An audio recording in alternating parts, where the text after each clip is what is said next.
To Suman TV. నేను Geetanjali. Temple tour with Geetanjali కార్యక్రమానికి స్వాగతం.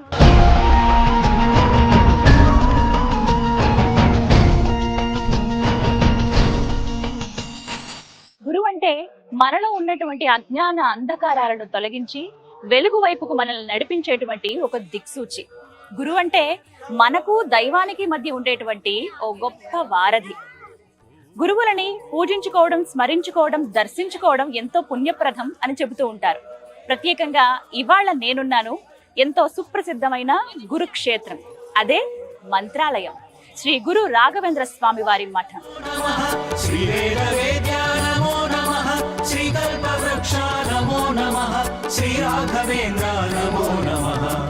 మంత్రాలయవాస గురు రాఘవేంద్ర మహిమాన్విత నేత్ర మహిఘన చరిత శరణము శరణము సద్గురు చరిత శరణము శరణము సకల ప్రదాత శరణము శరణము కరుణా సాగర శరణము శరణము శ్రీ రాఘవేంద్ర.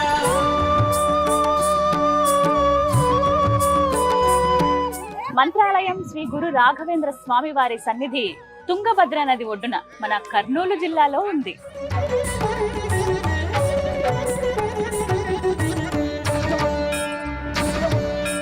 మంత్రాలయానికి వివిధ మార్గాల ద్వారా చేరుకోవచ్చు. ప్రధానంగా హైదరాబాద్ నుంచి 235 కిలోమీటర్లు, అలాగే కర్నూలు నుంచి 90 కిలోమీటర్ల దూరంలో మంత్రాలయం ఉంటుంది. కారుణ్య భరితము నీ సన్నిధానము భయములు తీర్చే భవ భయహార భవమును చూపే భాగ్య విధాత శ్రీ గురుదేవ. మంత్రాలయం రైలు మార్గం ద్వారా కూడా చేర్చుకోవచ్చండి. ఇక్కడ పక్కనే రైల్వే స్టేషన్ కూడా ఉంటుంది, అతి సమీపంలోనే ఉంటుంది తుంగభద్ర రైల్వే స్టేషన్. నమో గురు రాఘవేంద్ర స్వామి. మంత్రాలయంలో అడుగు పెట్టడమే ఒక దివ్యమైన అనుభూతి అండి. ఒక్కసారి చూడండి, చుట్టూరు ఎంత సుందరంగా కనపడుతోందో. అసలు ఆ నిర్మాణమే అత్యద్భుతంగా ఉందని చెప్పుకోవాలి. బంగారు వర్ణంలో అలా మెరిసిపోతూ కనపడుతోంది. నాకైతే చాలా సుందరంగా ఉంది. జీవితంలో ఒక్కసారైనా ఇలాంటి ప్రదేశాలకు రావాలి. ఇంకా మనం బృందావనం దగ్గరికి వెళ్ళక ముందే ఇక్కడ చూస్తున్నాం కదా, చాలా అద్భుతంగా ఉంది. వచ్చిన వెంటనే గురు సన్నిధికి వచ్చామనేటువంటి ఆ ప్రశాంతత మనల్ని అలా అల్లుకుంటుంది. పరిమళాచార్య బిరుదాంకితుడవు త్రివిధ మార్గముల దర్శించావు ద్వైత మార్గమున సద్గురుడవయ. Thank you. లోపలికి ఇలా ప్రవేశించగానే తిరునామాలు దిద్దేందుకు చాలా మంది సిద్ధంగా ఉంటారండి. ఎందుకో తెలుసా? ఆ రాఘవేంద్ర స్వామి వారు అపర విష్ణు భక్తులు. నరసింహ స్వామి వారి అపర భక్తుడైన ప్రహ్లాదుడు మనందరికీ తెలుసుగా. ఆయన అవతారమే ఈ రాఘవేంద్ర స్వామి వారు.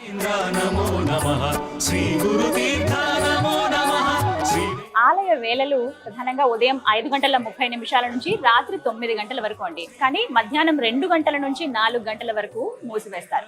ఆ తర్వాత యథావిధిగా దర్శనాలు ఉంటాయి. రాఘవేంద్ర మహిమాన్విత నేత్ర మహిఘన చరిత. ఎప్పుడెప్పుడు ఆ స్వామి బృందావనాన్ని చూద్దామా అని ఉంది. ఇక ఆలస్యం ఎందుకు, లోపలికి వెళదామా? పదండి.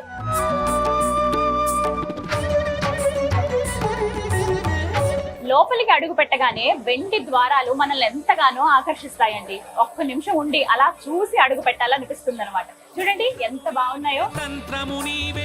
అమ్మవారి రూపాలు, అలాగే దశావతారాలు కూడా ఉంటాయి. ఇదంతా కూడా పూర్తిగా వెండి తొడుగు. భవ అవధూత శక్తి సుదాయక శ్రిత జన పోష శ్రీ ఎంత సుందరంగా ఉందండి. బయటే అనుకున్నాను నేను, కానీ ఇంకాస్త లోపలికి మనం అడుగు పెట్టాక ఇంకా దివ్యంగా కనపడుతోంది ఆలయం అయితే.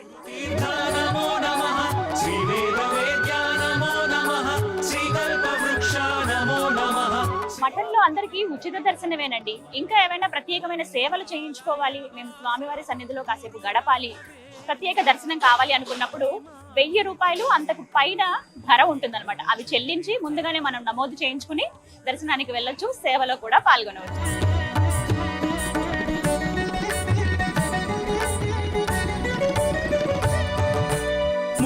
మనం ఇప్పుడు ప్రదక్షిణ చేస్తూ ఉన్నాము. ఇక్కడ ప్రదక్షిణలు చాలా ప్రత్యేకం అండి. అడుగులో అడుగు వేసుకుంటూ నిన్ను స్మరించుకుంటూ ప్రదక్షిణాలు చేస్తాను స్వామి అని మొక్కుకుంటారు కొంతమంది. మీకు విజువల్స్ లో కూడా చూపిస్తాను చూడండి, నెమ్మదిగా వెళ్తూ ఉంటారు. ఇంకొంతమంది అంగ ప్రదక్షిణలు చేస్తూ ఉంటారు. మరికొంతమంది ఒక్క అడుగు వేసి అక్కడ మళ్ళీ మోకాల మీద గురువుకి నమస్కారం చేసుకుని మళ్ళీ ఇంకొక అడుగు వేసి అలా వెళుతూ ఉంటారన్నమాట. అలా వాళ్ళ ఇష్టం, వాళ్ళ నమ్మకం. ఆ విధంగా వాళ్ళు మొక్కుకున్న రోజు వచ్చి ప్రదక్షిణలు పూర్తి చేసి వాళ్ళ మొక్కు తీర్చుకుని వెళ్తారు. ఎన్ని మొక్కులు మొక్కినా, ఎంతగా వేడుకున్నా వెంటనే అభయం ఇచ్చి ఎప్పుడూ తన ఒక గురువుగా మన వెంటే ఉంటారని చెప్తూ ఉంటారు ఆ రాఘవేంద్ర స్వామి వారి గురించి. మంత్రాలయవాస గురు రాఘవేంద్ర మహిమాన్విత నేత్ర మహిఘన. ఇక్కడ చూస్తున్నారుగా, ఆలయానికి బంగారు తాపడం చేస్తున్నారు. వాస్తవానికి ఇక్కడ కేవలం గోపురానికి మాత్రమే బంగారు తాపడం ఉండేదండి. మీకు విజువల్స్ లో కూడా చూపిస్తాను చూడండి, అటుపక్కగా కనపడుతుంది. కానీ ఇప్పుడు పూర్తి ఆలయం అంతా కూడా బంగారుమయం చేసేస్తున్నారు.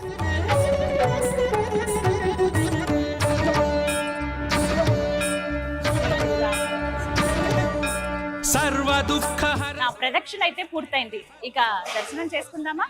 రండి వెళ్దాం. వీణ వాద్య నిష్ణాతుడవయ్య వేద శాస్త్రములు నేర్చితివయ్య సర్వము నీవే స్థాణువు నీవే ధర్మము నీవే శ్రీ రాఘవేంద్ర.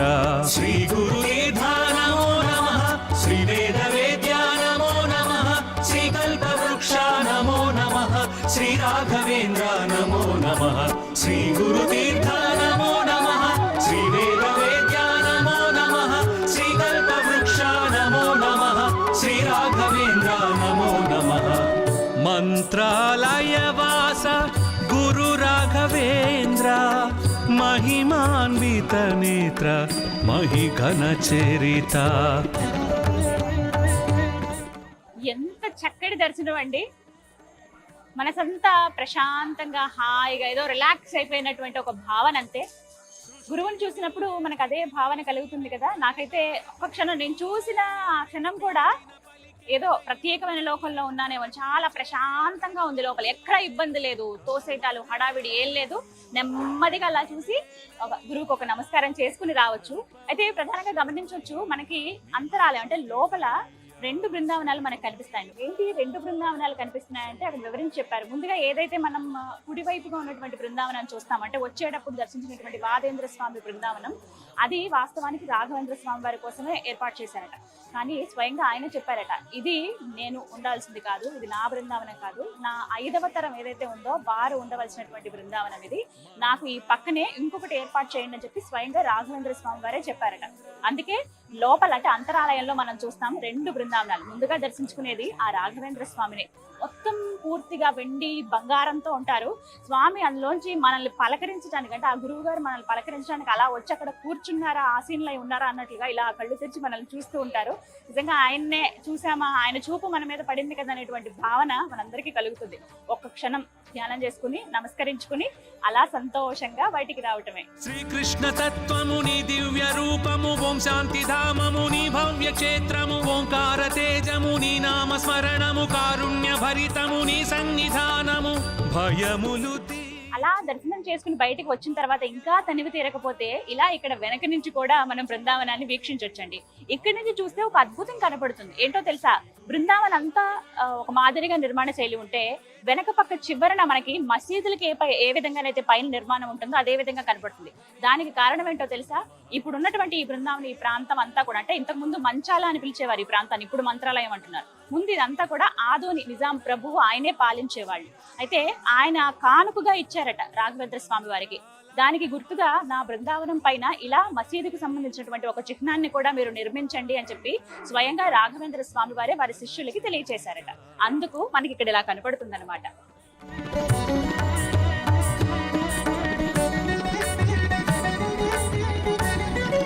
ప్రాంగణంలో మనం ఎక్కడ కూర్చున్నా గోపురం మనకి కనబడుతుందండి. పైన ఆ విజయ పతాకం అలా చూస్తూ ఉంటే ప్రశాంతంగా అనిపిస్తుంది. ఇదిగో స్వయంగా పీఠాధిపతుల వారే నాకు ఇచ్చినటువంటి అద్భుతమైన బహుమానం ఇది.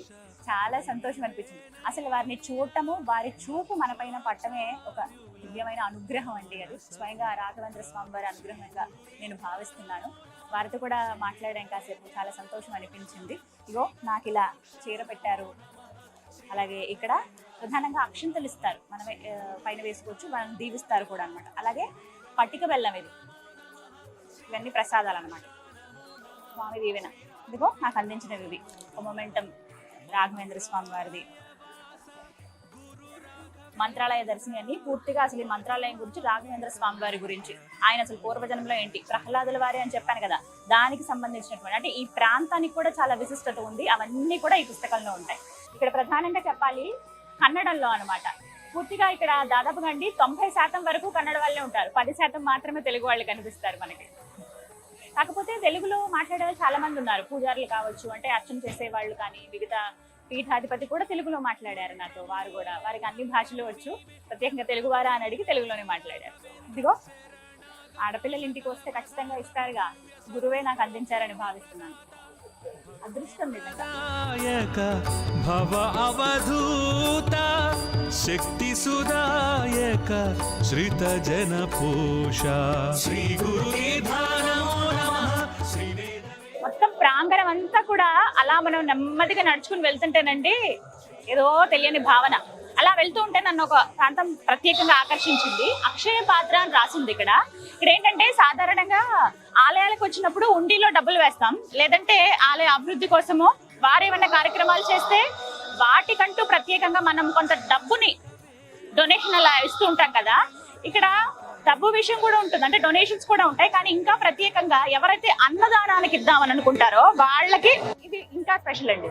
ఇక్కడ చూస్తున్నారా, నూనె ప్యాకెట్లు, నెయ్యి కానీ ఇలాంటివి ఏమన్నా ఇద్దామని అనుకున్న వాళ్ళు ఇందులో వేయొచ్చు. అండ్ ఇంకొకటేమో కందిపప్పు, పప్పులు ఏవైనా, పప్పు ధాన్యాలు ఏవైనా సరే, పెసరపప్పు, కందిపప్పు, మినప్పప్పు కానీ, అంటే వడలు అవి వేయడానికి ఉపయోగపడతాయి కదా, అలా ఏవైనా సరే పప్పు దినుసులన్నీ ఒక బాక్స్ లో వేయాలి. లేదు మేము బియ్యం ఇద్దాం అనుకుంటున్నాం, అది ఎంతైనా మన ఇష్టం, ఇద్దాం అనుకునే వాళ్ళు ఇక్కడ వచ్చి ఇవ్వచ్చు అనమాట. సో అంటే భక్తితో మనం ఏవైనా సమర్పించవచ్చు ఇక్కడ మంత్రాలయం వచ్చినప్పుడు.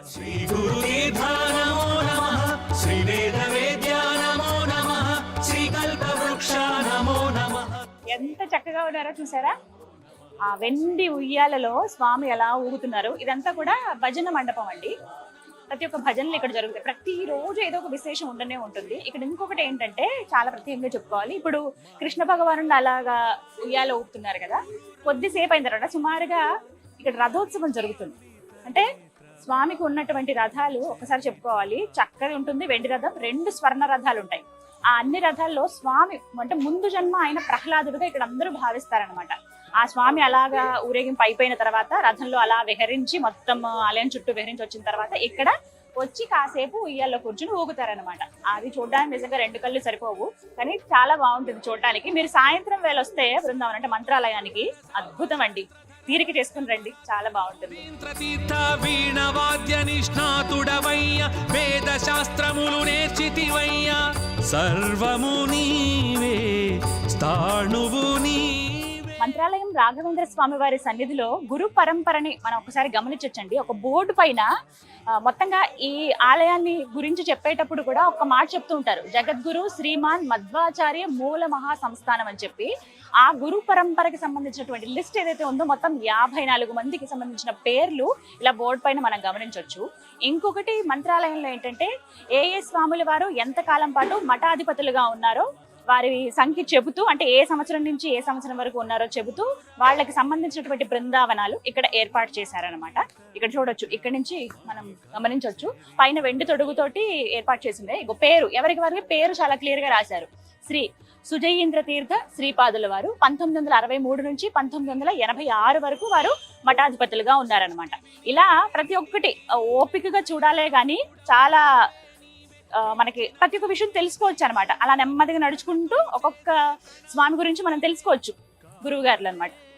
ఇగో ఇక్కడి నుంచి ఈయన సుబ్రతీంద్ర తీర్థ శ్రీపాదుల వారు. ఇక్కడి నుంచి కనిపిస్తున్నారా మీకు, చూడండి ఎంత పెద్ద వృక్షం. ఈ వృక్షం వెనకాల కూడా ఇంకొకరు కనిపిస్తున్నారు. శ్రీ సుధర్మేంద్ర తీర్థ శ్రీపాదుల వారు, ఆయన 1861 నుంచి 1872 వరకు మఠాధిపతిగా ఉన్నారనమాట. ఇలా ఒక్కొక్కటి మనం గమనించుకుని వెళ్ళొచ్చు అనమాట. ఓ మంత్రాలయం ఆలయ ప్రాంగణంలోనేనండి ఎంతమంది సుబ్రహ్మణ్య స్వామిలో చూడండి, ఒక్కొక్కరు ఇక్కడ ప్రతిష్టాపన చేస్తారు కదా, కొన్ని అంటే నాగదోషాలు ఉన్నప్పుడు ఏమన్నా నాగ ప్రతిష్టలు చేయాలని వారి గురువులు సూచించినప్పుడు ఒక పుణ్యస్థలంలో పవిత్రమైన ప్రదేశంలో వాటిని వాళ్ళు ప్రతిష్ఠ చేస్తారు కదా, అలా ఇక్కడ ప్రతిష్ఠించినవి అనమాట ఇవన్నీ కూడా. 5 పడగలు, 2 పడగలు, అలాగే అంటే జంట నాగులు, కొంతమంది ఒక్క నాగువి, అలాగే కొంతమంది ఏమో 7 పడగలు ఉన్నటువంటి సర్పం, ఇలా ప్రతి ఒక్కటి కూడా ప్రతిష్ఠ చేసి వాటికి పూజలు చేసుకుని వాళ్ళకున్న దోషాలు పోగొట్టుకుంటారనమాట. ప్రతి ఒక్కటినండి కేవలం రాఘవేంద్ర అంటే గురువుకు మాత్రమే కాదు, మనకి ఇష్ట దైవాలందరినీ కూడా ఇక్కడ స్మరించుకోవచ్చు. ప్రధానంగా విష్ణుమూర్తి దేవాలయంగా కూడా మనం భావించవచ్చు. ఎక్కడ చూసినా విష్ణుమూర్తి కనబడతారు, రాముడి రూపంలో, కృష్ణుడి రూపంలో, నారసింహుడి రూపంలో, అన్ని చోట్ల ఆయనే ఉంటారు. మంత్రాలయం రాఘవేంద్ర స్వామి వారి సన్నిధిలో ఎంతో చక్కగా రథోత్సవం జరుగుతుందండి. చూడడానికి 2 కళ్ళు సరిపోవు. వాస్తవానికి పొద్దున వచ్చిన వాళ్ళు సాయంత్రానికి మిస్ అవుతారేమో, ఎందుకంటే సాయంత్రం 7 గంటలకి ప్రతిరోజు ఉంటుందన్నమాట. స్వామివారి రథాలు ఏంటో తెలుసా? ఒక్కసారి చూడండి. చక్రరథం మధ్యలో ఎక్కడైతే స్వామిని కూర్చోబెడతారో అక్కడ మాత్రమే వెండితో సింహాసనం లాగా ఉంటుందన్నమాట. ఇక ఆ పక్కగా మీరు చూస్తున్నది పంచలోహ రథం, 2 నెమళ్ళు. అండ్ ఇక్కడ మీరు చూస్తున్నది ఏనుగు, మొత్తం వెండితో చేసినటువంటి ఏనుగు. ఎంత బాగుందో కదా చూడడానికి, భలే ముచ్చటగా ఉంది. చూడండి, ఇవి అన్ని చాలా డీటెయిల్డ్ గా ఉంటాయి అనమాట. ఇంకొకటి స్వర్ణ రథం, అది మీకు నేను విజువల్స్ లో చూపిస్తాను చూడండి. ఇంకా కళ్ళు చెదిరిపోతాయి అంతే, చాలా అందంగా ఉంటుంది. ఇంకొకటి వెండి రథం, అది కూడా పూర్తిగా వెండితో ఉంటుంది. ఆ విజువల్ కూడా చూపిస్తాను చూడండి. అయితే ఈ 5 వీటిపైన, ఒకటి ఏనుగు పైన ఊరేగుతారు, మిగతా 4 రథాల పైన స్వామి అలా విహరిస్తారనమాట. అయితే రాఘవేంద్ర స్వామి వారి కాదు, ప్రహ్లాదుల వారు. ప్రత్యేకించి అందరూ చెప్పే మాట, వీళ్ళు గట్టిగా నమ్మేది ఏంటో తెలుసా? రాఘవేంద్ర స్వామి అంటే ఎవరో కాదు, స్వయంగా ప్రహ్లాదుడే అని. అందుకని అంటే సన్యాసులు ఎవరైతే ఉంటారో వారు, సన్యాసం స్వీకరించిన వాళ్ళు ఇలాగా అంటే ఈ విహారాలు చేయటం కానీ, వీటిపైన ఊరేగడం కానీ ఇవన్నీ నిషిద్ధం. అందుకనే ప్రహ్లాదుడు వారు రాజు కదా ఆయన, అందుకే ఆయన రూపంలో కొలుచుకుంటూ రాజుగా ఆయన ఇలా మొత్తం ఆలయం చుట్టూ కూడా, ప్రాంగణంలోనేనండి, మధ్యలో బృందావనం ఉంటుంది, ఈ చుట్టూ ఇలా విహరింపజేస్తారు. 7 గంటలకి స్టార్ట్ అవుతుంది. మీరు కనుక చూడాలనుకుంటే ఆ టైంకి వచ్చేయచ్చు. భయములు తీర్చే భవ భయహార, భవమును చూపే భాగ్య విధాత, శ్రీ గురు తీర్థానమో నమః, శ్రీ వేద వేద్యా నమో నమః, శ్రీ కల్పవృక్ష నమో నమః, శ్రీ రాఘవేంద్ర నమో నమః, శ్రీ గురు తీర్థ నమో నమః, శ్రీ వేద వేద్యా నమో నమః, శ్రీ కల్పవృక్ష నమో నమః, శ్రీ రాఘవేంద్ర నమో నమః. మంత్రాలయ వాస గురు రాఘవేంద్ర, महिमान्वित नेत्र महिघन चरिता.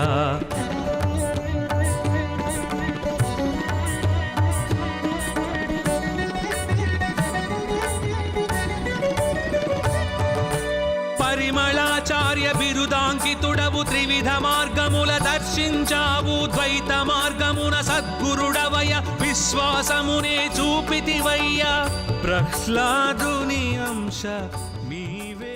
గురు సేవలో మేము పాల్గొనాలనుకుంటున్నాం, ఏదో ఒక సేవ స్వామివారికి మేము చేసుకుంటాం అనుకునే వాళ్ళకి ఒక గొప్ప అవకాశం మంత్రాలయంలోనండి. సరే, ఇక్కడ చూస్తున్నారా, గురుపాద సేవా ఆఫీస్. అంటే మీరు ఏదైనా సేవలో పాల్గొనాలి అని అనుకుంటే గనక ముందుగా వెళ్ళి వాళ్ళని సంప్రదించి అసలు ఏమేమి సేవలు ఉన్నాయి, మేము ఏవేవి పాల్గొనొచ్చు, అంటే ఏ వయసు వారు ఏ విధంగా ఎన్ని రకాలుగా ఉన్నాయి, వీటికి ఏమైనా చెల్లించాలనేవి పూర్తి వివరాలు వారు చెప్తారు. లేకుంటే వెబ్సైట్ లో కూడా ఉంటాయి, లేకపోతే మీరు వచ్చినప్పుడు కనుక్కోండి, మళ్ళీసారి వచ్చినప్పుడు చక్కగా ఆ సేవలో మీరు పాల్గొనొచ్చు అనమాట. ఇది గొప్ప అవకాశం, ఆ గురువుని సేవ చేసుకునేటువంటి అరుదైన అవకాశం. మంత్రాలయం రాఘవేంద్ర స్వామి వారి మఠాధిపతులు సుబుధేంద్ర తీర్థ స్వామి వారండి. వారి ఆశీర్వాదం కోసం భక్తులందరూ కూడా ఎంతగానో వేచి చూస్తారు. గురువు చూపు, గురువు స్పర్శ కావాలని ఎంతో మంది తప్పిస్తూ ఉంటారు. ఒకసారి ఆయన చూస్తే చాలట, మనకేమైనా కష్టాలున్నా బాధలున్నా పోతాయని చెప్పి పెద్దలు చెప్పిన మాట ఇది. చాలాసార్లు నేను విన్నాను ఇది.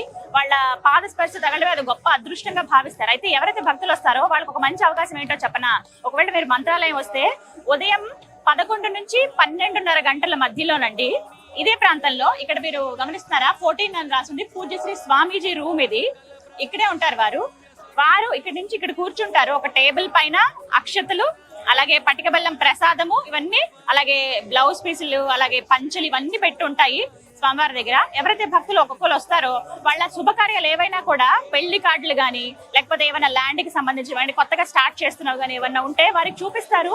దీవెనగా ఒక బ్లౌజ్ పీస్ గానీ, ఒక ఏదైనా ఒక పై వస్త్రం, ఒక పై పంచె గాని అవన్నీ ఇస్తారనమాట.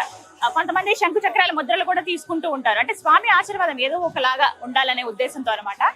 మీకు కూడా అలా కావాలి, ఒకసారి మేము వారిని కలవాలనుకుంటున్నాం, చూద్దాం అనుకుంటున్నాం అంటే కనుక ఆ సమయంలో రండి. 11 గంటల నుంచి 12:30 గంటల వరకు. మహిమాన్విత నేత్ర మహిఘన చరిత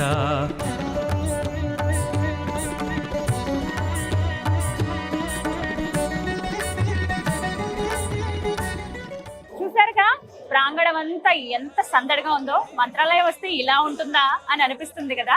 నిజంగానండి, వీకెండ్స్ లో మీరు కనుక వస్తే ఇలాగే చాలా బాగుంటుంది అనమాట. ఎక్కడికక్కడ భక్తులు పొర్లదండాలు పెట్టేవాళ్ళు, అలాగే కొంతమంది గురు సేవలో ఉండేవాళ్ళు, మరి కాసేపట్లో రథోత్సవం జరుగుతుంది, ఇవన్నీ కూడా చూడొచ్చు. ఇంకో ప్రత్యేక ఆకర్షణ ఏంటో చెప్పనా, ఆలయ ఆవరణలోనే ఏవైతే ప్రత్యేక రోజుల్లో ఉత్సవాలు జరిగేటప్పుడు వినియోగించేటువంటి వస్తువులు కానీ, ఆ సింహాసనాలు, గజేంద్రుడికి వేసేటువంటి ఆభరణాల్లాగా ఉంటుంది కదా, ఇవన్నీ కూడా ఇక్కడ చక్కగా మనం చూడొచ్చు అనమాట. ఇవన్నీ నిక్షిప్తం చేశారు, ఎగ్జిబిట్ చేశారనమాట, ప్రదర్శన లాగా పెట్టారు.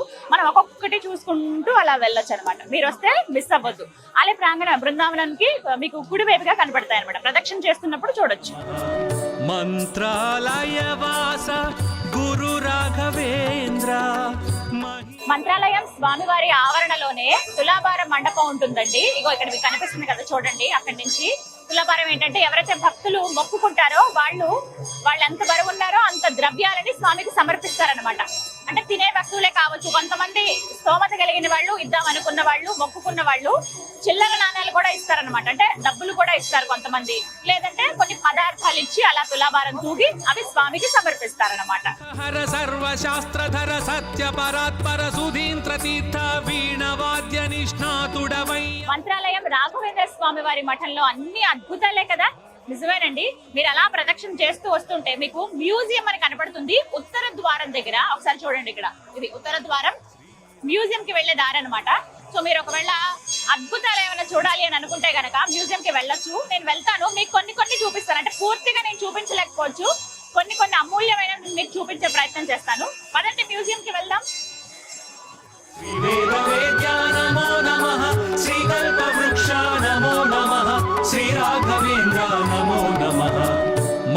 మంత్రాలయం మఠంలో ఉన్నటువంటి మ్యూజియం ఎంతో స్పెషల్ అండి. నాకు ఇక్కడికి వచ్చి చూసిన తర్వాత అర్థమైంది. బయట నుంచి నార్మల్గా అనుకున్నాను, కానీ లోపల ఎంత సుందరంగా ఉంది తెలుసా. అద్భుతమైన మ్యూజియంస్లో ఇది ఒకటని చెప్పొచ్చు, మనకి ఉన్న అన్ని మ్యూజియంస్లోనూ. ప్రత్యేకించి రాఘవేంద్ర స్వామి వారిని అంటే ఇక్కడ ఊరేగింపుల్లో వాటిలో ప్రహ్లాదరాజే ఆయన అవతారం ఏది అని చెప్తున్నారు కదా. వీటికి సంబంధించి ఒక్కొక్క యుగంలో ఆయన అసలు ఎలా అవతరించారో, ఆయన ఎవరి ఉపాసకులో ఇక్కడ చక్కగా మనకి విగ్రహాలు ఏర్పాటు చేసి అందరికీ తెలిసే విధంగా పెట్టారనమాట. మీకు చూపిస్తాను చూడండి. ఇక్కడ ప్రహ్లాదుల వారు, ఆయన సేవించింది కొలిచింది ఎవరిని? నరసింహస్వామిని. దానికి గుర్తుగా ఇలా పెట్టారనమాట. వీరు ఉపాసించింది ఎక్కువగా నరసింహస్వామిని, ప్రహ్లాదుల వారు. మొదటిగా ఇది ఇక్కడ నుంచి.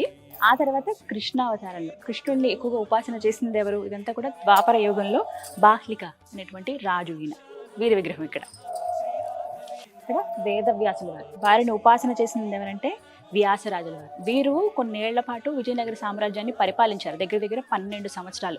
అది కూడా ఆ కథ చాలా విచిత్రంగా ఉంటుంది, వినడానికి కూడా చాలా బాగుంటుంది. మీరు గమనించండి, ఎప్పుడైనా టెక్స్ట్ చేసి గూగుల్లో సెర్చ్ చేయండి, అసలు వీరు ఎలా పాలించారనేది. అసలు మనమే నమ్మలేమన్నమాట ఇలా కూడా జరుగుతాయా అని చెప్పి. అంటే వారిని ఉపాసించింది. అంటే ఈ తర్వాత జన్మ ఏదో తెలుసా మీకు? చూపిస్తాను రండి. మీకు రాఘవేంద్ర స్వామి వారు, వీరు రాముల వారికి అపర భక్తులు అనమాట. ఇప్పటి వరకు మీరు చూసినటువంటి ఈ విగ్రహాలన్నీ కూడా రాఘవేంద్ర స్వాముల వారి ముందు అవతారాలు అనమాట. ప్రహ్లాదుడు కావచ్చు, బాహ్లిక కావచ్చు, వ్యాసరాజు వారు కావచ్చు, ఆ తర్వాత రాఘవేంద్ర స్వామి. ఇక్కడికి వచ్చి చూస్తానండి, ముఖ్యంగా పిల్లల్ని తీసుకుంటారండి. చాలా క్లియర్గా వాళ్ళకి చెప్పొచ్చు అనమాట, అసలు ఎవరు ఏంటి, వాళ్ళ నుంచి మనం ఏం నేర్చుకోవచ్చు అని. అవన్నీ తెలుసుకోవాలి. ముందు తరాలకు కూడా మీరు చెప్పాలనుకుంటే మంత్రాలయంలో ఉన్నటువంటి మ్యూజియంకి రండి, ప్రతి ఒక్కటి క్లియర్ కట్గా అర్థమవుతుంది.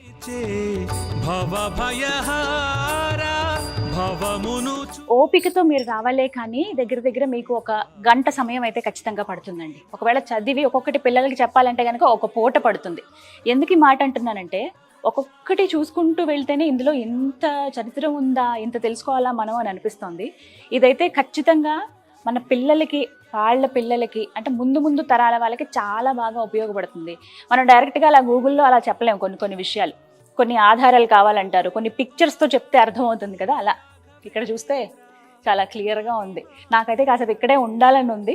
మీకు ఇంకా చూపించాలని ఉంది, కానీ ఇలా చూపించే కన్నా మీరు డైరెక్ట్గా వచ్చి చూస్తే ఇంకా బాగుంటుంది కదా, అప్పుడు ఇంకా బాగా అర్థమవుతుంది. ఇక్కడ చూడండి అమ్మా, మధ్యలో అమ్మవారు, చుట్టూ రాసులు, ఆ పైన ఉపదేవతలు, పరివార దేవతలు అన్నీ కూడా బా ఎంత చక్కగా ఉందో.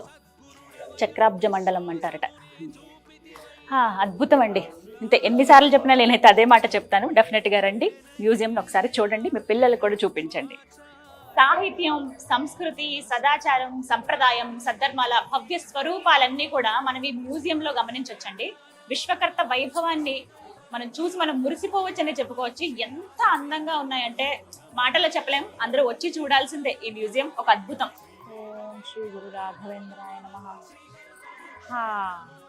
మధ్యాహ్నం ఎప్పుడో వచ్చానండి మఠానికి, ఇప్పటికీ ఇంకా పూర్తవ్వలేదు నేను చూడటం. నిజంగా ఇంత అద్భుతంగా, ఇంత దివ్యంగా ఉంటుందని నేను అస్సలు ఊహించలేదు. అందరూ చెప్తుంటే విన్నాను. కాకపోతే దర్శనం అయితే చాలా బాగా జరిగింది. వాహనాలు, రథోత్సవం ఇవన్నీ కూడా చూశాను. అలా రాత్రి అయ్యే కొద్దీ ఇంకా ఇంకా అందం పెరిగిపోయింది. మీకు విజువల్స్ లో చూపిస్తాను చూడండి, నైట్ విజువల్స్ ఎలా ఉన్నాయో. టెంపుల్ టూర్ అయితే నేను కంప్లీట్ చేసుకోగలిగాను. అయితే రాఘవేంద్ర స్వామి గురించి తెలుసుకోవాలి కదా, వారి జీవితమే ఒక అద్భుతం అండి. 1595 సంవత్సరంలో భువనగిరి అనేటువంటి ఒక ప్రాంతం, అది తమిళనాడులో ఉండేది, అక్కడ ఆయన జన్మించారు. ఆయన అసలు పేరు అంటే ఇప్పుడంటే రాఘవేంద్ర స్వామి వారి మఠం ఇలా చెప్పుకుంటున్నామా, వారి అసలు పేరు ఏంటో తెలుసా? వెంకటనాథుడు. రాఘవేంద్ర స్వామి వారు ఒక గురువు దగ్గర శిష్యరికం పొందారు. అలా వారు చెప్తున్నప్పుడు విని, వారి మాటలు విన్న తర్వాత ఒకానొకసారి వారి గురువే అన్నారట, నువ్వు ఇంకా గృహస్థాశ్రమాన్ని వదిలి సన్యాసం తీసుకునే సమయం ఆసన్నమైందని. అదేంటి గురువు గారు, ఈ విధంగా నేను సేవ చేసుకోవచ్చు కదా అన్నారట. లేదు లేదు, సమయం ఆసన్నమైంది. ఎందుకు చెప్తున్నానో నీకే అర్థమవుతుంది. తరతరాలు నీ గురించి చెప్పుకునే విధంగా నువ్వు ఉంటావు, నీ పూర్వ జన్మలో నువ్వు వేరు, ఇప్పుడు వేరు అని అన్నారట. ఎందుకు ఆయనకి నిజమే కదా అనిపించి పూర్తిగా గృహస్థాశ్రమం నుంచి సన్యాసాశ్రమంలోకి వచ్చేసారు. దాదాపుగా ఆయనకు అప్పుడు 30 సంవత్సరాలు దాటుంటాయి, అప్పుడు ఆ వయసులో అనమాట. ఇక ఆ తర్వాత తమిళనాడులోని కుంభకోణం పీఠాధిపతిగా కొన్ని సంవత్సరాల పాటు ఆయన వ్యవహరించారు. అక్కడ ఎన్నో మహిమలు చూపించారు ఆయన. ఇంకా అవి మనం చెప్పలేము. ప్రత్యేకించి 64 కళలు అంటారు కదా, అన్ని కళల్లో ఆయనకి ప్రావీణ్యం ఉందంటండి రాఘవేంద్ర స్వామి వారికి. అలా రాఘవేంద్ర స్వామి వారు ఎన్నో విశేషాలు, మహిమలు చూపిస్తూ మంచాల అనే గ్రామానికి వచ్చారు. అదే ఇప్పుడు మనం చూస్తున్నటువంటి మంత్రాలయం. అయితే అప్పటికే ఈ మంచాల గ్రామంలో మసూద్ ఖాన్ అనేటువంటి ఒక నిజాం ప్రభు ఉన్నారు, ఒక నవాబు ఆయన. అయితే ఆయన వరకు కూడా ఈ మాట వెళ్ళిందనమాట, ఇక్కడ నేనే గొప్పగా ఉండాలి, ఎవరి రాఘవేంద్ర స్వామి ఈయన గురించి ఇక్కడ వింతగా చెప్తున్నారే అని చెప్పి ఒక పరిహాసానికి మీకు కొన్ని బహుమతులు పంపిస్తున్నాను చూడండి అని చెప్పి వాళ్ళ భటులతో కొన్ని బహుమతులు పంపించారట. ఇంత పెద్ద పెద్ద గంపలు పంపిస్తే ఆ విషయం ఇలా రాఘవేంద్ర స్వామి వారి దాకా వచ్చింది. ఏంటంటే ఇలా రాజుగారు మీకు పంపించారంటే, ఓహో బహుమతి ఇది, సరే ఒకసారి తెరవండి, ఏముంది ఆ బహుమతి, నేను చూడాలనుకుంటున్నాను, ఆ బుట్టల్లో ఏంటి అని అన్నాను. తీరా తీసి చూస్తే దాని నిండా మాంసం ఉంది. ఈయనేమో సన్యాసులు, అసలు ఎవ్వరూ అలా ముట్టుకొని కూడా ముట్టుకోరు. సాధారణంగా ఎవరైనా ఏం చేస్తారు, అసహించుకుంటారు, వద్దని పక్కకు పడేయడం ఇలా చేస్తారు. కానీ చిన్నగా నవ్వి ఆ మాంసం బుట్టలన్నీ కూడా పూల బుట్టలుగా మార్చేశారట రాఘవేంద్ర స్వామి వారు. ఇక ఆ సంఘటనతో నవాబ్ ఎవరైతే ఉన్నారో మసూద్ ఖాన్, శ్రీ రాఘవేంద్ర స్వామి వారి భక్తుడైపోయారు ఆయన మహిమలు చూసి. అప్పుడు ఒక మాట అన్నారట, స్వామి మీ మహిమల గురించి నేను విన్నానంతే, ఏదో పరిహసించడానికి ఇలా పంపించాను, కానీ ఇప్పుడు నా కళ్ళతో నేను చూశాక నేను కూడా మీ భక్తుడిని అయిపోయాను. మీకు ఎటువంటి బహుమతి కావాలో అడగండి, నేను ఒక రాజుగా కాదు ఒక సేవకుడిగా మీకు ఇవ్వాలనుకుంటున్నానంటే, అయితే నాకు ఫలానా ప్రాంతాల్లో ఈ స్థలం కావాలని అడుగుతారట. అదేం చేసుకుంటారు, మొత్తం రాళ్ళు గుట్టలే ఉన్నాయంటే, ఏం లేదు నేను ఆ స్థలం కావాలనుకుంటున్నాను. దేని గురించి అడుగుతున్నారనంటే ఆయన చూపిస్తారట, ఇలా ఒక యజ్ఞగుండం, మొత్తం యజ్ఞగుండం అంతా ఇలా పైకి వస్తుందట. ఏంటా యజ్ఞగుండం అంటే, ప్రహ్లాదుడుగా ఇప్పుడు నేను రాఘవేంద్ర స్వామినేమో, నా ముందు జన్మ ప్రహ్లాదుడు, అప్పుడు నేను ఇక్కడే యాగం చేశాను. ప్రహ్లాదుడు అంటే తెలుసుగా, నరసింహస్వామి వారి అపర భక్తుడు, హిరణ్యకశిపుడి కుమారుడు. ఆ తర్వాత ఆయనే రాజు అవుతాడు ఈ ప్రాంతం అంతటికి. రాజుగా నేను పరిపాలించింది ఇక్కడే, యజ్ఞయాగాదులు నిర్వహించింది ఇక్కడే, అందుకే ఈ ప్రాంతం కావాలనుకున్నానని చెప్పి ఒక మహిమ చూపిస్తారట. ఆ మహిమ చూపించినటువంటి స్థలమే ఇప్పుడు ఉన్నటువంటి ఆ బృందావనం, ఈ మంత్రాలయం, ఈ మఠం అంతా కూడా. ఇక అంత అడిగాక ఆ రాజు ఇవ్వకుండా ఉంటారా? నవాబు గారు చాలా సంతోషంగా ఈ ప్రాంతం మొత్తాన్ని కూడా రాఘవేంద్ర స్వామి వారికి బహుమతిగా ఇచ్చారట. ఇక తర్వాత నుంచి ఇదే వేదిక అంటే ఒక మఠంగా ఏర్పాటు చేసుకుని రాఘవేంద్ర స్వామి వారు తన శిష్య బృందంతో ఇక్కడ మొత్తం మధ్వాచారాన్ని కూడా ఆయన విశ్వవ్యాప్తం చేశారని చెప్పుకోవాలి, ఇదే ప్రాంతాన్ని చేసుకుని. చాలా మంది ఇక్కడి నుంచి ఆయన వేద పాఠశాలలు నిర్మించడం కావచ్చు, చాలా మందికి వేదం నేర్పించడం కానీ, చాలా మంది శిష్యగణాన్ని ఆయన ఏర్పాటు చేసుకున్నారు. ఈ క్రమంలో ఈ మఠం దగ్గర ఎన్నో విశేష పూజా కార్యక్రమాలు కూడా జరిగాయి. ఆయన రాముల వారికి అపర భక్తులు కదా, ప్రతి కార్యక్రమం ఎంతో నియమనిష్టలతో చేసేవాళ్ళు శిష్యులందరితో కలిసి. అలా ఒకసారి ఒక కార్యక్రమం చేయాల్సింది, అందులో భోజనాలు కూడా పెట్టాలట. అలా వివిధ రకాల వంటలు చేశారు. అందులో అన్ని కూరగాయలు వేసినటువంటి సాంబార్, ఇప్పుడు మనం ఎలా అంటామో అలాగే కదంబం లాంటిది ఒకటి తయారు చేశారు. తయారు చేస్తే ఒక బ్రాహ్మణ దంపతులు ఇద్దరు ఉన్నారు. వాళ్ళు చాలా కష్టపడి తయారు చేశారు. ఎంతో నియమనిష్టలతో ఉండేవాళ్ళు, చాలా భక్తిగా ఉండేవాళ్ళు. తల్లిదండ్రుల కోసం అని చెప్పి వాళ్ళ చిన్న పిల్లాడు, 4 ఏళ్ల పిల్లాడు అమ్మ అమ్మ అనుకుంటూ వచ్చి చూసుకోకుండా ఆ సాంబార్ ఏదైతే ఉందో అందులో కదంబంలో పడిపోతాడు. అంత వేడిలో ఉంటే అంత చిన్న పిల్లోడు ఉంటాడా, చనిపోతాడు. అది చూసి ఇంకా ఎంత విలపిస్తారంటే ఆ బ్రాహ్మణ దంపతులు ఇద్దరు, ఏం చేయాలి, ఓ వైపేమో ఇక్కడ ఉత్సవం జరుగుతోంది, అదా ఆపలేము, అది అసలు చెప్పే అధికారం కూడా లేదు వాళ్ళకి, అంత ధైర్యం లేదు, ఏమని చెప్తాము. మరోవైపేమో పుత్రశోకం. అలా ఆ పుత్రుడిని తీసుకుని పక్కకు వెళ్ళి ఎంతో శోకించి, మళ్ళీ వీళ్ళు లేకపోతే విషయం తెలిసిపోతుందని చెప్పి ఆ బాధను అలా దిగమింగుకుని అక్కడికి వచ్చి అక్కడ నుంచుంటారట దూరంగా. అందరూ వచ్చారు, మీరెందుకు రాలేదని చెప్పి రాఘవేంద్ర స్వామి గారు ఆ దంపతుల్ని అడుగుతారంట. లేదు లేదు మేము దూరంగా ఉంటామంటే, లేదు లేదు మీరు రండి, ఎప్పుడు ఉండేవాళ్ళు ఎందుకు ఉండట్లేదని పిలిస్తే, ఇలా ఏం లేదు మా అబ్బాయి ఇలా చనిపోయాడనంటే, ఎవరు చెప్పారు చనిపోయారని, మీ అబ్బాయి ఏం చనిపోలేదు ఇక్కడే ఉన్నాడంటే, లేదు స్వామి మీకు తెలీదు, ఇలా జరిగింది, చెప్తే మళ్ళీ కార్యక్రమం ఎక్కడ పాడవుతుందని మీరు చెప్పలేదని అంటారంట. మీ మూర్ఖత్వం అనేది, మీ పిచ్చితనం, ఉన్నారంటున్నానుగా అని చెప్పి మీ అబ్బాయి పేరు ఏంటంటే ఇలా పేరు పెట్టి పిలుస్తారట. ఎక్కడి నుంచి వస్తాడు ఆ బాలుడు, పరిగెట్టుకుంటూ అమ్మా నాన్న అనుకుంటూ వస్తారట. ఇక బ్రాహ్మణ దంపతుల ఆనందం అవధులు లేవండి. స్వామి ఇది నిజంగా నీ మహిమయ్య అంటే ఎంత భక్తిగా ఉన్నారో వాళ్ళు. ఆ భక్తిని ఈ విధంగా అనమాట, ఒకటే మాట చెప్పారు, రాముల వారు నాకు చెప్పారు మీ బాబు బతికే ఉన్నాడని చెప్పి, అందుకే నేను పిలవగానే అలా వచ్చాడు, పిలిచింది నేను కాదు ఆ రామయ్యే అంటారట శ్రీ రాఘవేంద్ర స్వామి వారు. ద్వైత సిద్ధాంతాన్ని శ్రీ మధ్వాచార్యుల గారి తర్వాత విశ్వవ్యాప్తం చేసిన వారు ఎవరు అంటే ఖచ్చితంగా శ్రీ రాఘవేంద్ర స్వామి వారు అంటారండి. ప్రత్యేకంగా చెప్పుకోవాలి, ఆయన ఎక్కడైతే ఈ మంత్రాలయం, ఈ మఠాన్ని చేసుకుని, అంటే ఇదే వేదికగా చేసుకుని విశ్వవ్యాప్తం చేశారో ఈ ద్వైత సిద్ధాంతాన్ని, ఆయన 12 సంవత్సరాల పాటు ఏకధాటిగా తపస్సును ఆచరించారట హనుమంతుల వారి కోసం. ఆయన తపస్సుకు మెచ్చి స్వయంగా ఆ హనుమంతులే ప్రత్యక్షమయ్యారు. ఆయన సాక్షాత్కారం పొందడం అంటే మామూలు విషయమా? 12 ఏళ్ళు ఏకధాటి ఆయన తపస్సు చేయటం మెచ్చి సాక్షాత్తు పంచముఖాలతో హనుమంతుల వారు దర్శనమిచ్చారట రాఘవేంద్ర స్వామి వారికి. దానికి గుర్తు ఏమిటో తెలుసా? ఇక్కడ మంత్రాలయానికి దగ్గరలోనే పంచముఖి హనుమాన్ దేవాలయం ఉంటుంది. ఏ రూపంలో అయితే రాఘవేంద్ర స్వామి వారికి ఆంజనేయ స్వామి కనిపించారో అదే రూపం మనం ఆ ఆలయంలో చూడొచ్చు. ఇక్కడికి దగ్గరలోనే ఉంటుంది. ఇలా రాఘవేంద్ర స్వామి వారు ఎన్నో మహిమలు చూపిస్తూ ఈ ప్రాంత వాసులకు గురువుగా ఒక వెలుగయ్యారని చెప్పుకోవాలండి. రాఘవేంద్ర స్వామి వారికి ఎంతో ఇష్టమైనటువంటి శిష్యుడు ఉన్నారు. ఆయనే ప్రియ శిష్యుడు అప్పనాచారి. వారిని పిలిచి ఇలా తుంగభద్ర నది ఒడ్డున అలా ముందుగా నడుచుకుంటూ వెళ్తూ ఉంటే, తెలుసు కదా అందరికీ, మఠం దగ్గరలో ఉన్నటువంటి తుంగభద్ర నది పారేది. అలా నడుచుకుంటూ వెళ్తూ ఉంటే నీకు ఒక పెద్ద శిల, అంటే ఒక పెద్ద బండ కనబడుతుంది, ఆ బండని తీసుకురండి, బృందావనం ఏర్పాటు చేయాల్సిన సమయం అయింది, నేను జీవ సమాధికి వెళ్ళబోతున్నాను అంటారట. స్వామిలా చెప్పారు కదా, గురువు ఏం చెప్తే అది చేయాలి శిష్యులు. సరే అని చెప్పి అలా వెళ్తుంటే, ఎందుకు ఈ బండని అడిగారు స్వామి అని మాట్లాడుకుంటే, అప్పుడు స్వామివారికి ఈ మాట వినిపించి రాఘవేంద్ర స్వామి చెప్తారట, ఆ బండ పైన త్రేతాయుగంలో రాముల వారు కాసేపు సేద తీరారు. దగ్గర దగ్గర 7 గడియల పాటు ఆయన అక్కడ సేద తీరారు. ఆ బండకి ఎంతో మహిమ ఉంది, ఆ బండకు ఒక వరం కూడా అందించారు ఆయన. ఆ బండతోనే నాకు బృందావనాన్ని మీరు నిర్మించండి అని చెప్పారనమాట. ఇక ఆ తర్వాత శ్రీ రాఘవేంద్ర స్వామి వారు జీవ సమాధి చెందారు. ఆ రోజు కూడా ఖచ్చితంగా చెప్తారండి, శ్రావణ మాసంలో అంటే ఆగస్టు నెలలో శ్రావణ మాసం వచ్చినప్పుడు, ఇప్పుడు బహుళ విధియ రోజున శ్రావణ శుక్రవారం కూడా ఇంకా పుణ్య తిథి ఆ రోజు.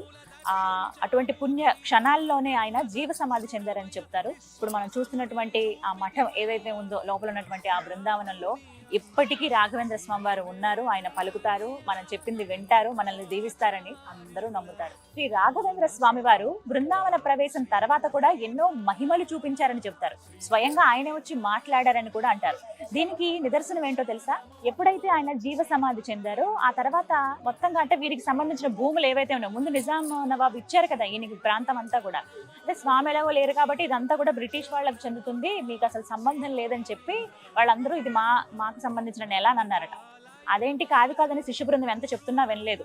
నిజమే అంటే, లేదు ఆయన జీవ సమాధి చెందారు అని అంటే, మేము నమ్మము, ఆయన జీవ సమాధి చెందారంటే ఆయన ఉన్నా కూడా మీరు లేరని చెప్తున్నారని చెప్పి ఒక బ్రిటిష్ ఆఫీసర్ వస్తారట ఇక్కడ ఈ మంత్రాలయానికి, మఠం దగ్గరికి. వస్తేనే మీకు లోపల ఉన్నారు వెళ్ళండి అని అంటే, ఆయన అలా నడుచుకుంటూ వచ్చి ఒకసారి అక్కడ నుంచుని ఉంటారు, నుంచుని మాట్లాడుతూ ఉంటారు ఇంగ్లీష్లో. వాళ్ళు మాట్లాడే భాష అదే కదా, వాళ్ళేమో ఆ లాంగ్వేజ్ లో మాట్లాడుతూ ఉన్నారు. లేదు లేదు ఆయనకి అంటే సమాధానం ఇస్తూ ఉన్నారు, మళ్ళీ క్వశ్చన్ అడుగుతూ ఉన్నారు, సమాధానం ఇస్తున్నారు, క్వశ్చన్ అడుగుతున్నారు. పక్క నుండి చూసిన శిష్యులకి ఏంటి నొక్కలే మాట్లాడుకుంటున్నారు, అది కూడా బృందావనంలో ఉన్నటువంటి స్వామితో మాట్లాడుతున్నారేంటి అనుకున్నారట. ఇక ఆయన నెమ్మదిగా అలా బయటకు వచ్చి ఓకే ప్రాబ్లం సాల్వ్ అయిపోయింది, రాఘవేంద్ర స్వామి ఉన్నారు, ఇదంతా కూడా ఆయనకు సంబంధించిన ప్రాంతమే, ఆయనే చెప్పారన్నారట. ఇంకేముంది అంటే బృందావనం నుంచి కూడా ఆయన స్వయంగా మాట్లాడారు. అది కూడా అదేంటి మీరు అలా మాట్లాడతారంటే ఎదుటి వ్యక్తి నాతో ఇంగ్లీష్లోనే మాట్లాడారు, నేను ఇంగ్లీష్లోనే సమాధానం ఇచ్చాను, ఇంగ్లీష్లోనే క్వశ్చన్స్ అడిగాను అన్నారట. అంటే రాఘవేంద్ర స్వామి వారికి రాని భాష లేదు, ఆయనకి తెలియని కళ లేదు అనేది అక్కడ అర్థం చేసుకోవచ్చు. ఏ క్షేత్రానికి వెళ్ళినా, ఏ ఆలయానికి వెళ్ళినా మిస్ అవ్వకుండా నేను ఖచ్చితంగా తీసుకునేది అక్కడి ప్రసాదం అండి. ఎన్నో జన్మల పుణ్యఫలం కదా, మనకి ఎక్కడో కానీ దొరకవు, ఎక్కడ ప్రత్యేకత అక్కడిదే.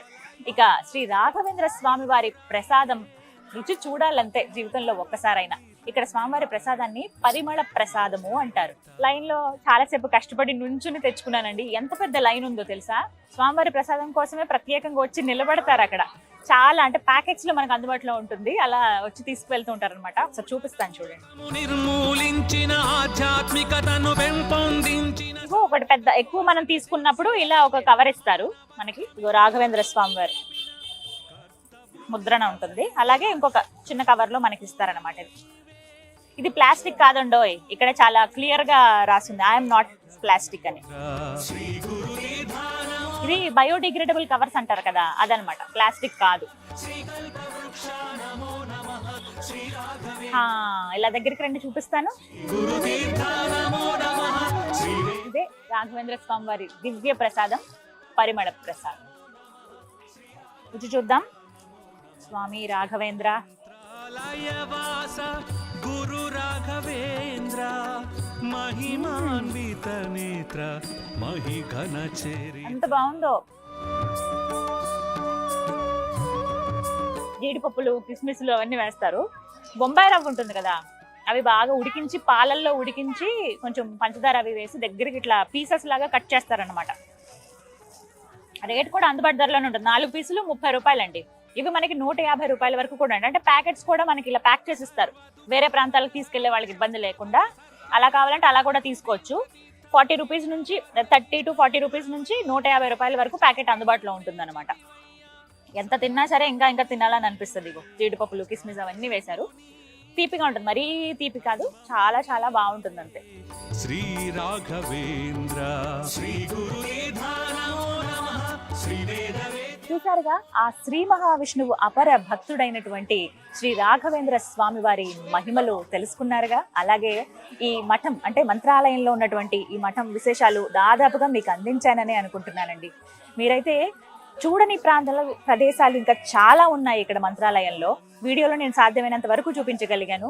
ఖచ్చితంగా మీకు ఖాళీ ఉంటే కాదు, ఖాళీ చేసుకుని మీరు రండి. ఫ్యామిలీ అంతా కూడా వచ్చి ఒక 2 రోజుల పాటు ఇక్కడ గడిపితే గురు సన్నిధిలో మనం గడిపాం కదా అనేటువంటి ఒక ఆనందం అయితే ఉంటుంది. ఇప్పుడు కూడా ఎంత హాయిగా ఉందో ఇలా కూర్చుని ఉంటే, చల్లని గాలి వస్తోంది. తుంగభద్ర నది ఒడ్డునే కదా, ఆ చల్లటి ఆ వైబ్స్ తెలుస్తున్నాయి అన్నమాట. సో మీరైతే ఖచ్చితంగా రండి. ఎప్పటికప్పుడు ఆలయాలు దర్శించినప్పుడు ఆ పాజిటివ్ ఎనర్జీని నేను అందుకోగలుగుతున్నాను. ఇక్కడ కూడా అంతే, కాసేపు ధ్యానం చేసుకున్నా కూడా ప్రశాంతంగా అనిపిస్తుంది. మీరైతే ఖచ్చితంగా మంత్రాలయం రండి, ఆ స్వామి గురించి తెలుసుకొని అలాగే స్వామి దర్శనం కూడా చేసుకోండి. మరొక దివ్య ఆలయ విశేషాలతో మళ్ళీ మీ ముందుకు వస్తాను. ఇది వాళ్ళ టెంపుల్ టూర్ విత్ గీతాంజలి. ఓం నమో గురు రాఘవేంద్రాయ నమః.